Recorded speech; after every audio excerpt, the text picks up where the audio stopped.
A lot of startups, as the owner of the business, you keep thinking, I think I'm not normal.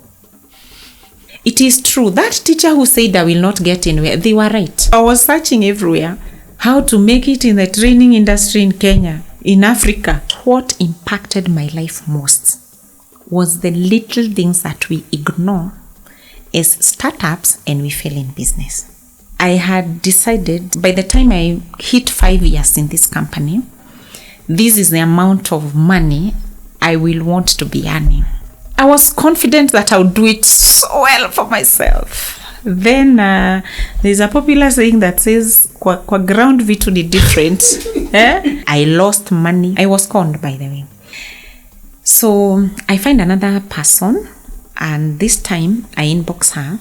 She gives me an appointment. I meet her. She really helped me. You know how she helped me? By telling me, Betty, what is it that I'm actually looking for? Do we really know life? Sure. But let me say intelligence. Emotional intelligence, social intelligence, financial intelligence. So I believe it's important for each and every one of us to understand the rules that govern any arena of your life. You are listening to The Revenge of the Forsaken Gods, a podcast that explores the human experience and seeks to create a blueprint for living using books, stories, movies, and conversations. And here is your host, Andrew Balongo Opere. Would you like to be paid for the knowledge or expertise that you have?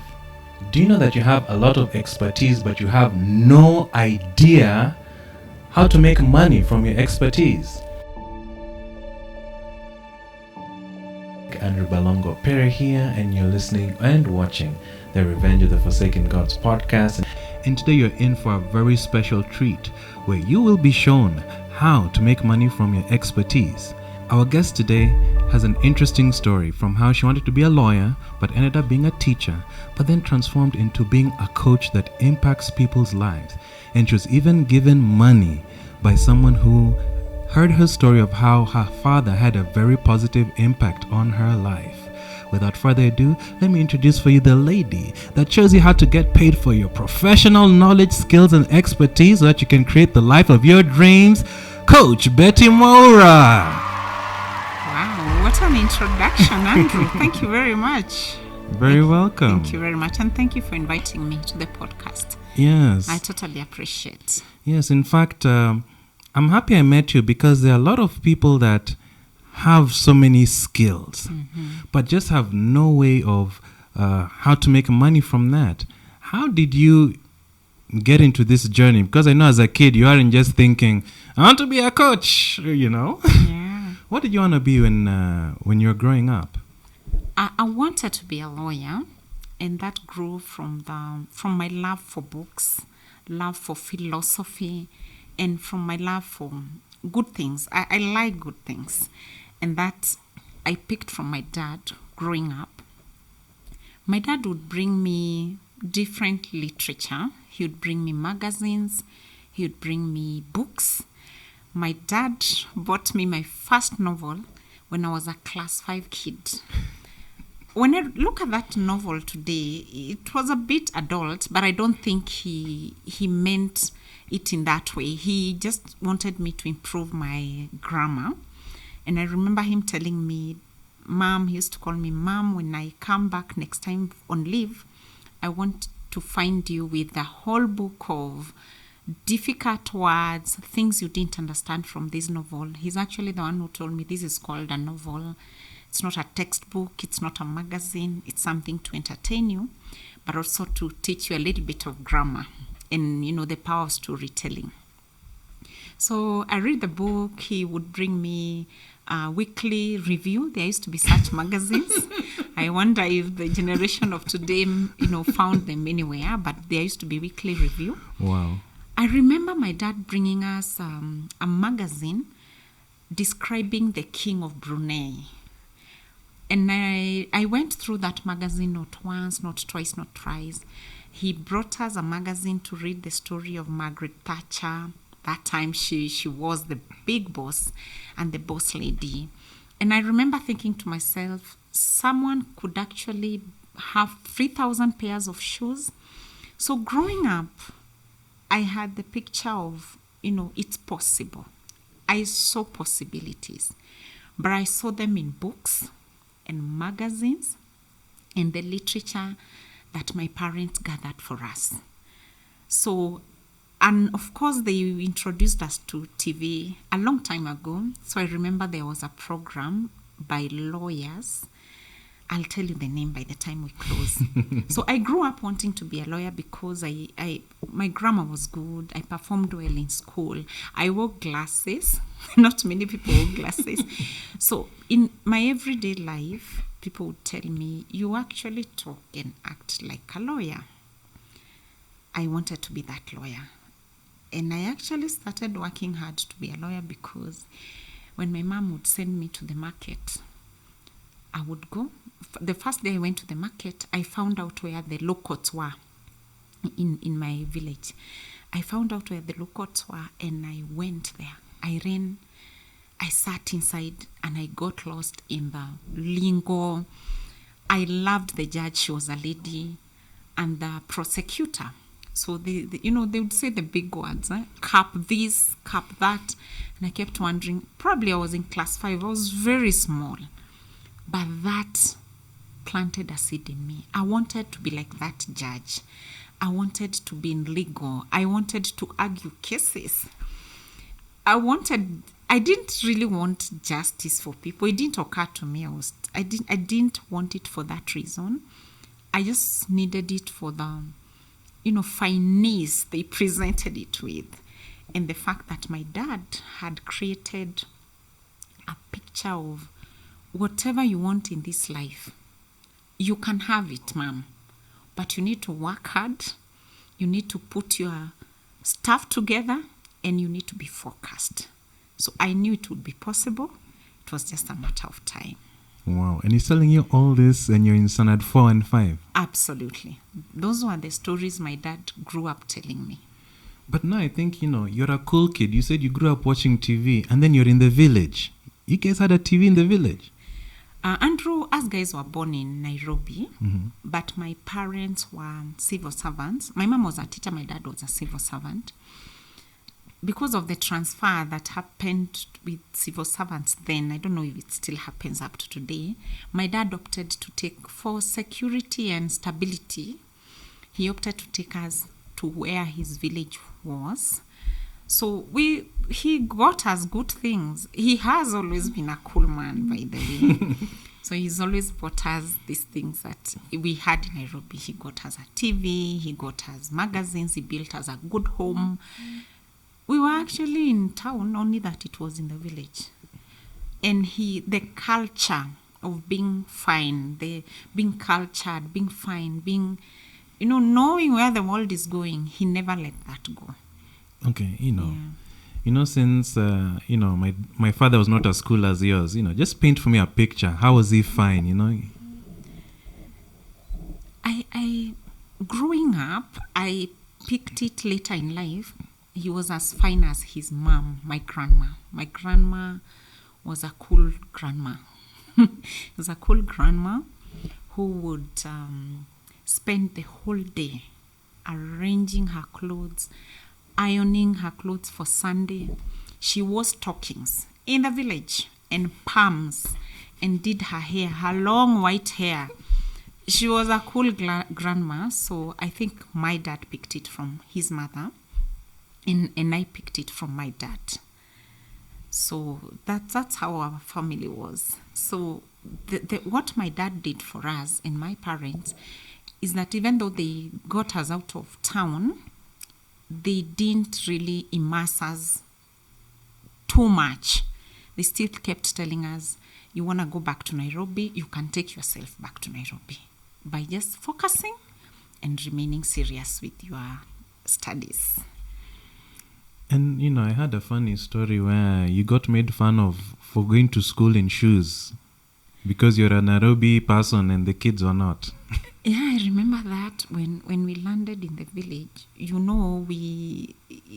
we went to school just the way we were going to school here. I was the one going to school. My siblings were very young. So I remember getting to school in shoes. And everyone looked at me and, they made fun. And I removed my shoes and hid them in the bushes. So you can imagine I'm trying to step. It was a bit of culture shock. But since everyone, they seemed to be comfortable. And when I went home in the evening, I told that to my mom. She said, just be friendly. I cried a lot that day. I cried. She said, no, don't cry. Stick it up the way, what did you do? I didn't tell her that I had hid my shoes. But she encouraged me she said, it will be over. Don't worry, it will be over. They're just excited to see a new person. It will be over. Wow, yeah. Wow. And tell me, how did you use your newfound intelligence and power of words in school? I'm sure, after reading the weekly review and this novel, and you're armed with, these new words. How did that show up in school? I must say that the influence my dad had on me of, introducing me to books, magazines, literature that wasn't easily available. And he also made sure that he rewarded me for putting down difficult words, new words, and waiting for him, during his leave days. We would sit, he would tell me, this word means this. This word, it means this. The one that I remember was the word proxy. I learned that word in class 5. And many other words. So when Daddy came and explained what the words meant over the weekend, I couldn't wait for Monday. And I couldn't wait for my English teacher to come and tell us to write a composition. I was armed to the teeth. I made sure all the big words, names dropping hasn't started now. I dropped the names. And I was a very quiet kid in the school, so no one noticed me too much. But when I did that, when my English teacher read my composition, he stopped the whole school. And he said he's never seen that with a class 5 child. So there was a staff, the teachers wanted to read my composition. And the following morning, in the parade, my composition was read. That gave me a boost of confidence. And, the headmaster read my composition, the whole of it. And all the kids were like, oh, wow, oh my, what does that even mean, And I remember feeling so good. Of course, I was very shy. And as they read that composition, I looked down. But that truly proved to me what my dad kept telling me. Whatever it is that you want, you can get it. Work hard, put in the work, be serious, focus, and practice. So from that day, I became a celeb of some kind. Everyone would wait for me to write my composition. My mom was a Kiswahili teacher. So she did her job to make sure I was also the best in Kiswahili. And I wrote the best in shares around. So I was a language kind of girl. And because of that, I kept thinking I'll definitely end up being a lawyer. However, I forgot that to be a lawyer, you needed a straight A in math. I wasn't very good in math, so there went my law career. I didn't do very well in math. I didn't get an A straight, and that meant I couldn't be a lawyer. But I'm rethinking. Maybe I could pursue that in my age. Wow. So now, if the option for a lawyer is not on the table, then what did you branch into? And just before you answer that, yes, we're going to take a break and we'll be right back after the break. All righty. Welcome back. You're listening or watching to the Revenge of the Forsaken Gods podcast. I am Andrew Balongo Opere, and yes, we've just been listening to the story of Coach Betty Mwaura. And before the break, we were just talking about her goal of being a lawyer dashed just because she didn't do well in maths. And we're just curious, what did she do instead? So when my efforts failed, of course I studied hard. I studied really hard and got marks to take me to uni. Andrew, during our days, kids didn't have a big voice like today. And parents made a lot of decisions for you. So my good mom, who is a teacher, told me, my daughter, I would like you to get a job after you finish campus. So take a teaching course so that you can get a job. Teachers really never go out of jobs and they never lack employment. So go study teaching, and after that you will get a job. So I get into campus. I study B.Ed. I finish my course. I do very and for those commoners like us who don't know B.Ed, it's Bachelor of Education. I did Bachelor of Education. But I was lucky to do that degree. In fact, I thank my mom for choosing that degree for me. It really helps in coaching. I didn't know then. Today I know. And one of the best things I learned, taking that course, is curriculum development and how to teach grown-ups. In uni, you are taught how to teach grown-ups. So that has really been helpful for me as I do my coaching today, but that's a story we will get into. So I get to campus, I finish my degree, and I decide I don't want to be like a classroom teacher. This is my degree, but I don't want to be a classroom teacher. So when I was in campus, I meet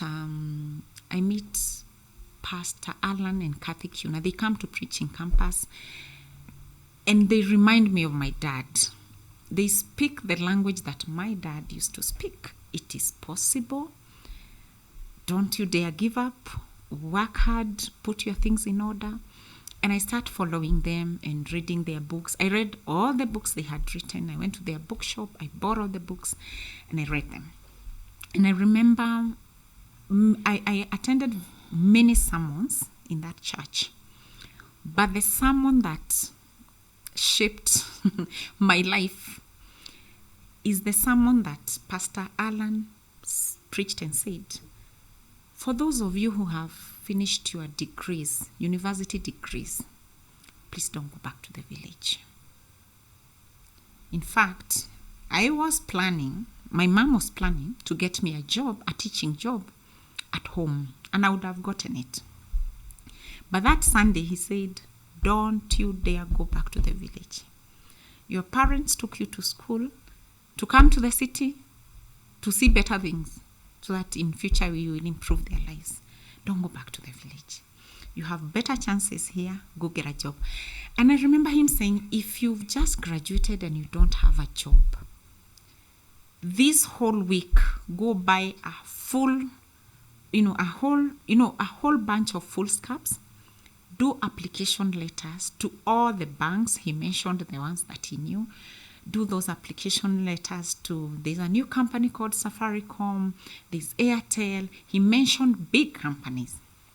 And he said, I can assure you, if you write 50 letters to 50 companies, the probability of you lacking a job is very, very slim.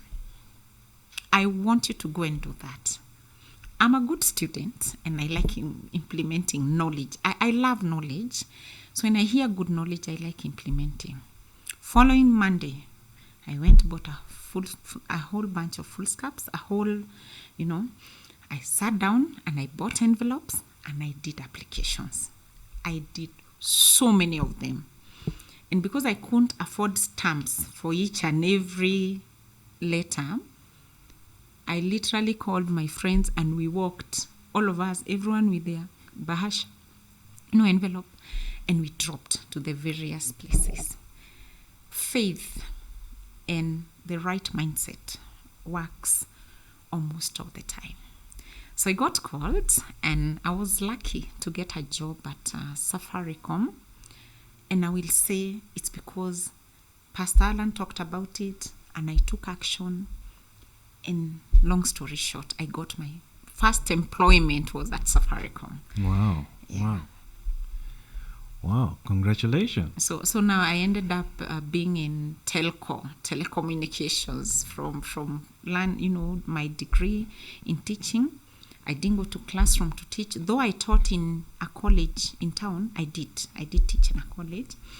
And then I went to be at Safaricom to learn about telcos and whatever other things were coming up during that time. And how did being at Safaricom shape your life? Good question. Being in Safaricom shaped my life because it opened me up to a lot of opportunities.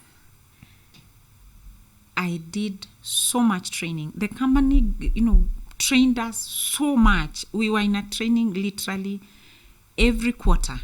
There was a training to improve our skills so that we could give better service and to improve the product knowledge, the products we were dealing with, so that by the time you get to the client, you already know what it is you're dealing with. You're not going to confuse the client or to look like you don't know what you're doing.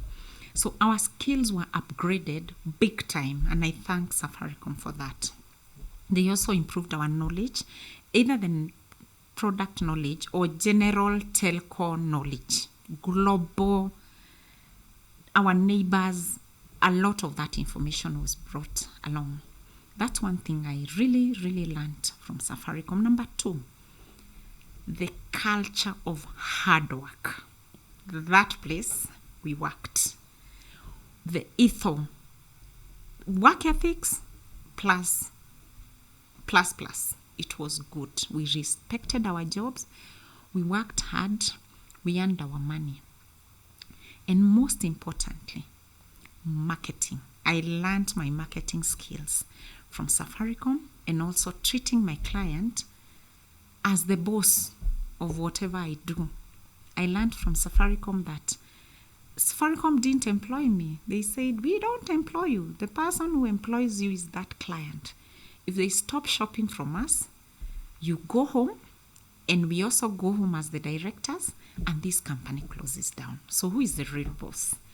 I learned that, and I always treat my customers today, wherever I do, whatever I do, I treat them as the real boss, because I know if they don't shop from me, I will close shop. Well, that's a powerful marketing lesson I've never had before, but wow. And so your time at Safaricom, you've learned how to train, the ethos of working hard, and the reality of how to market, considering that the customer is a boss. Now, how did you transition from working at Safaricom to being a coach, or how did that start to happen? Good question. I worked for Safaricom, but by the time I was joining Safaricom, you remember my growing up story. So I grew up ambitious. I wanted that good life that I saw in the magazines that my dad brought home. I knew it was possible because he had said so. I also knew it was possible because I had tried things using the principles my dad taught me, and things had worked. So even by the time I was joining the big telecom, I was still very ambitious, and I gave myself a target. And I had decided by the time I hit 5 years in this company, this is the amount of money I will want to be earning. I expect my salary to be this much. But you see, Andrew, as they say, we took our ground in the different. I didn't know then. I didn't know how much they were paying. I just had a figure in my brain because I had sat down to write my dream life and do what we call dreamlining. Dreamlining is a coaching technique we use to help people put a figure to their dreams. It was popularized by Tim Ferriss. So I had done dreamlining. Dreamlining means these are my dreams. How much will they cost me? What is the amount of time? How much will they cost me in terms of finances, time, energy, effort, I had done all that.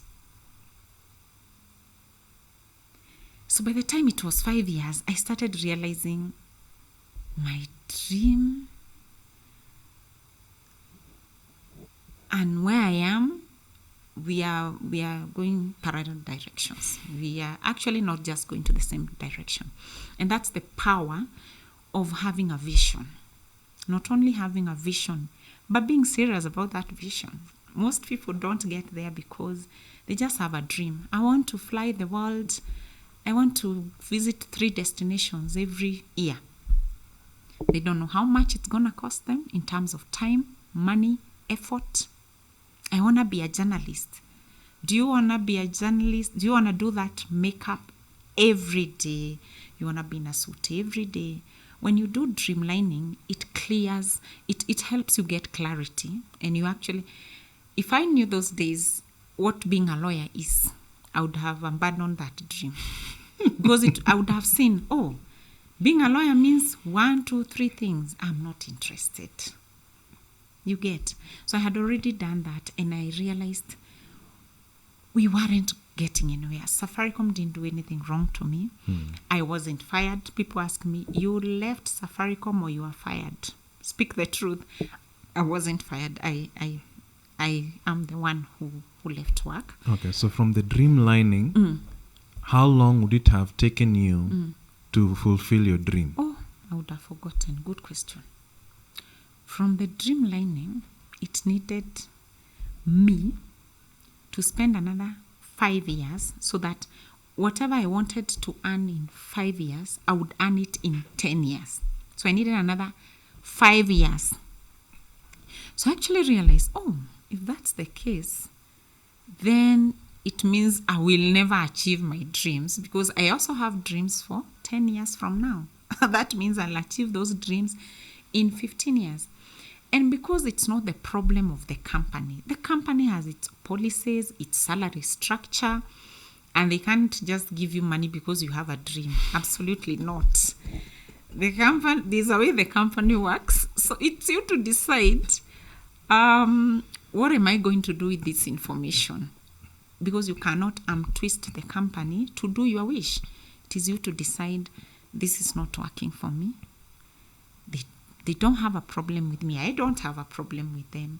But I need to do something else. I need to think outside the box. So that's how. Okay, so now then, talk to us about leaving Safaricom. What did you start then after leaving Safaricom, and how was the journey? When I left, I started a training company. Remember, I have background in teaching, so I felt comfortable training. During my time there, when I went to the learning and development department, it was the most enjoyable time of my life.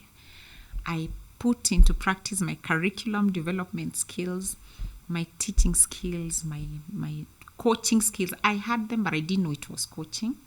My training skills. I liked seeing, starting something new with a team. And I liked the response as we progressed. I liked the, wow, oh, is it? The transformation that the training caused in people's lives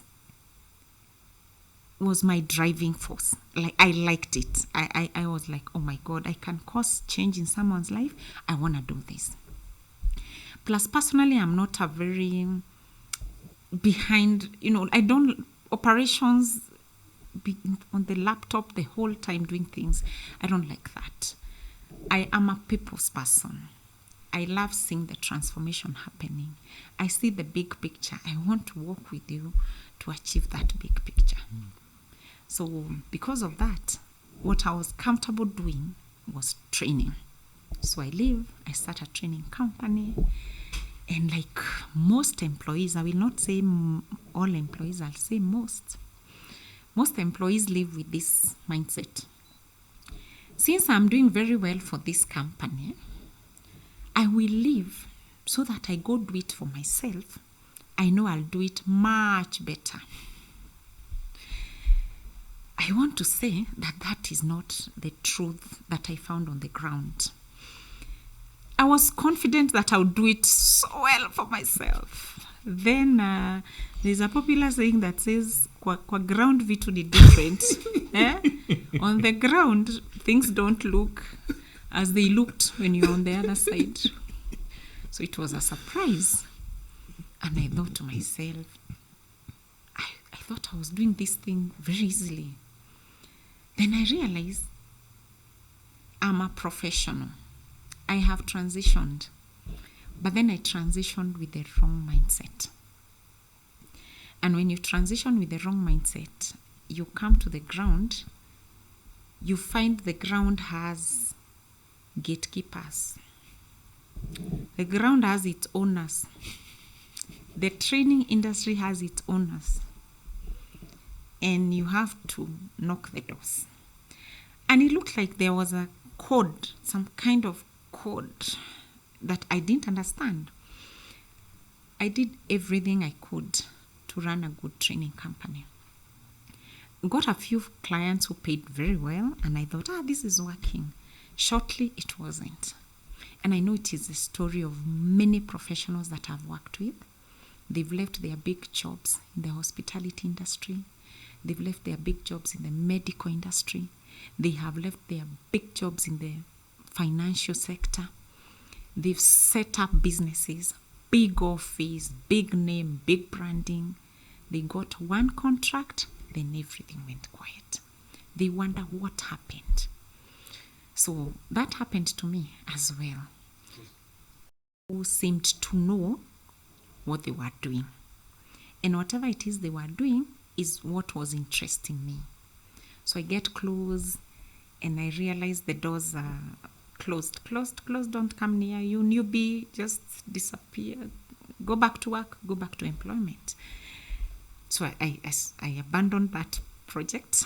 I abandoned that contact and go back to look for who else does this. As I search, I come across a lady. So how are you searching? How I was searching? Google, YouTube, Facebook. I wasn't like, when you search on Google, it picks that information. So the next time you're on Facebook, it will show you things related to what you're searching. I was searching everywhere on YouTube. How to make it in the training industry in Kenya, in Africa, I was searching everywhere because I was wondering, what is it that I'm not doing? I'm a good trainer. I have a good profile. I've worked for a good company. I can see people going for training and team building. I know companies have big training budgets. What is it that I'm not doing? I'm advertising. I'm talking about my services. So I find another person, and this time I inbox her. She also looked like she knows what she's doing. So I inbox and I say, hey, my name is Betty, and I've left work, the last 1 year, been, trying to put up a training company, but I don't know what it is that I'm doing wrong. Could you be kind enough to tell me how it is done? She gives me an appointment. I meet her. And in 1 hour, she was gracious enough. She gave me good information that I kept thinking, oh, all right, okay. And by the end of that call, what I like about her, and her name is Irene Moredi, I will not be shy to say that she was my very first coach. I've worked with coach until now. There are things we still do together. We collaborate in trainings and coaching sessions. She really helped me. You know how she helped me? By telling me, Betty, even if I appreciate you and I want to help you, I cannot teach you how to do training business in an hour. And that's all I had to offer, because I'm a busy professional. I am busy doing my business. Now I have given you a whole hour, but I can't teach you how to do business in one. I've shared what I know and it will help you. However, it's a process and you need structured support. The support I've given you is good, but it's short And it needs time. It needs time. So if you want to learn from me, I have this and these coaching sessions, I have this and this coaching program, and I signed up. Why I appreciate Coach Irene is because I see a lot of professionals who want to pick your brain in an hour. And they want to imagine that by the time they finish sitting with you over Java, 1 cup of Java or a whole 2 hours of lunch, that they now know how to run a business. It doesn't work like that. Just as Coach Irene was very candid with me that day, she said, you will not learn in an hour.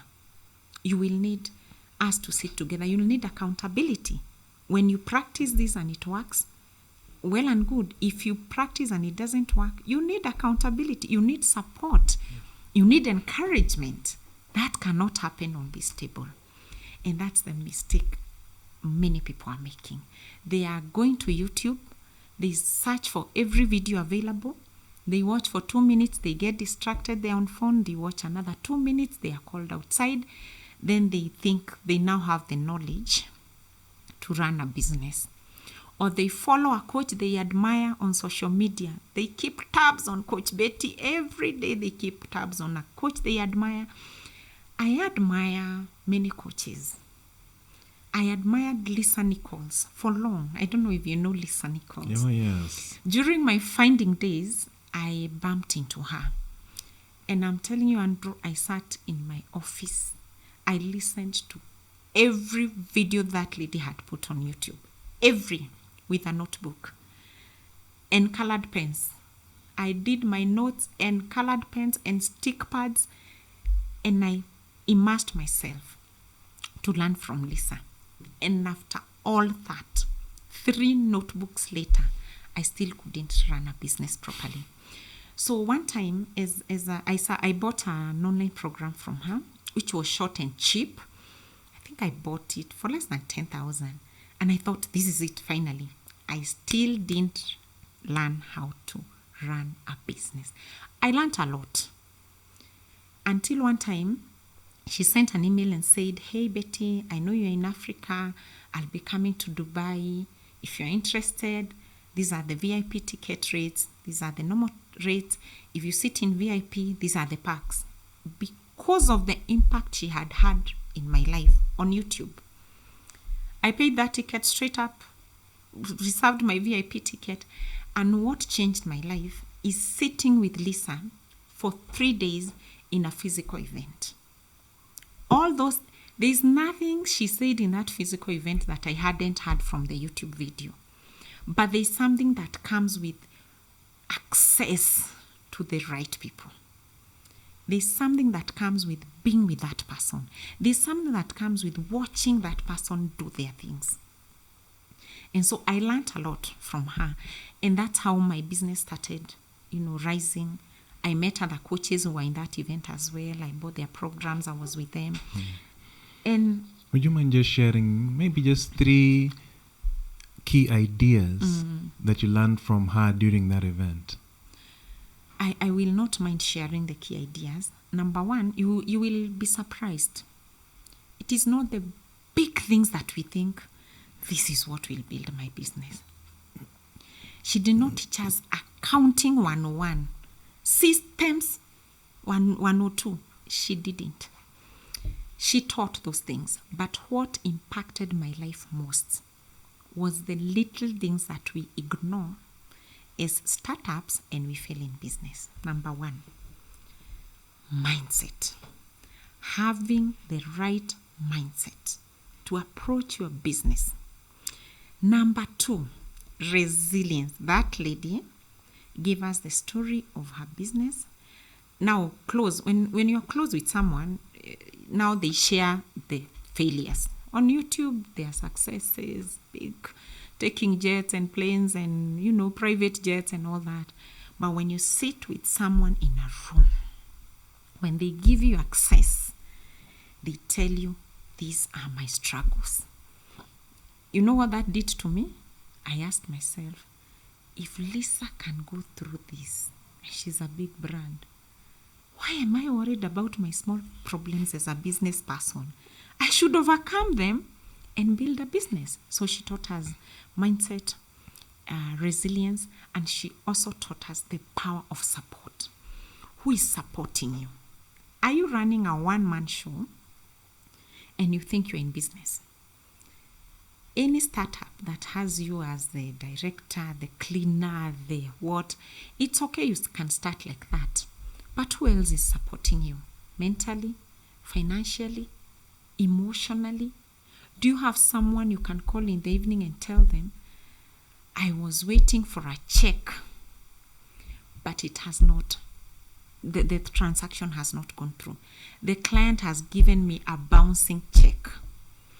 Or I have taken time. When I started my training business, my biggest frustration was companies calling me, because I did quite good marketing, and telling me, send us a proposal, telling us in details what this training is going to entail. How much are you going to charge us? What are the methods you are going to train? And I would spend a whole week or two to put up a good proposal. I would follow up and follow up. The next thing I would see is that company on LinkedIn doing their training elsewhere without me. And so Lisa taught us, who do I talk to about that? It makes me feel bad that I spent 2 weeks of my life to write a proposal that probably was used. I don't know how it was used, but no one got back to me to tell me, this is where you went right, this is where you went wrong. Who do I talk to? I'll be broken for the next 2 months, blocking other jobs that would have come, but they found me in the wrong, they found me in the wrong state of mind and emotions. Do you have someone you can tell? Do you have someone you can ask, how do I do this? Do you have a network of other business owners who are failing like you? And once you meet for coffee, you can actually, be reassured that you are a normal human being. A lot of business, a lot of startups, as the owner of the business, you keep thinking, I think I'm not normal. I think I can't do this. It is true. That teacher who said I will not get anywhere, they were right. But when you meet with others and they tell you the failures, actually, you meet with people who you thought never fail, like Lisa. And she actually says, I failed in this, I lost money. For me, it was the losing money bit. I thought I had been conned alone. I was conned, by the way. So I kept hiding that information and thinking, what are people going to think? Like, how can I lose money? Okay, can we take a break, and then after the break, I'd love to hear that story. No, that one we'll talk about it another time. But before we take a break, I was like, she also lost money. Oh, I think I'm normal, and I need to avoid losing money another time, but I don't need to lose myself in the guilt. Wow. Yeah. Wow. In the guilt. Yes, let's take a break, and then after the break, you can unpack for us losing myself in the guilt. Yes. Wow.